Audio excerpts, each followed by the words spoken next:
Nabulabog ang mga nakatira sa isang bahay sa Pasay City dahil sa kaluskos na narinig nila sa kanilang bubungan. Yun pala, may naligaw na pangolin o anteater sa lugar. Si Jay Sabali naka-alerto, 24, eksklusibo.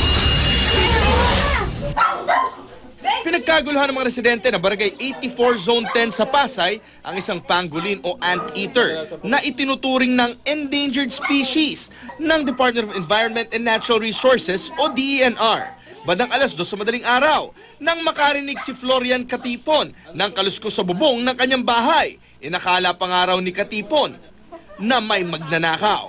Takot akong lumapit, pati yung anak ko rin, hindi ko na pinalalapit. Sa tulong ng ilang kabataan sa lugar, dahan-dahang nilapitan ng hayop. Pagtakbo niya, pumunta po siya doon sa may bandang likuran. Tapos po, nahuli po ng trabahador sa drum.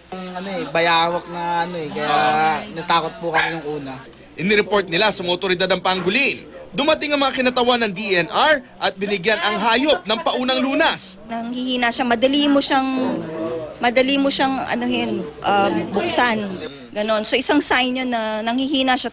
Sa ating bansa, tanging sa Palawan lang makikita ang pangolin. Pero di na raw nagtataka ang DNR na may nahuling pangolin sa Pasay. Ilang report na rin kasi ang natanggap nila tungkol sa mga namataang pangolin sa Metro Maynila. Mahal daw ang benta rito dahil ang karne nito'y kinakain. Ang balat at reproductive organ naman ay ginagawang gamot. Under the Wildlife Act, since endangered species siya, pwedeng 500,000 fine at pwede rin makulong. Gano'ng katagal na pagkakakulong kaya yan? 6 years. Dinala ang pangolin sa rescue center ng DENR sa Quezon City. Magsasagawa rin ng investigasyon sa maaring pinanggalingan ng pangolin.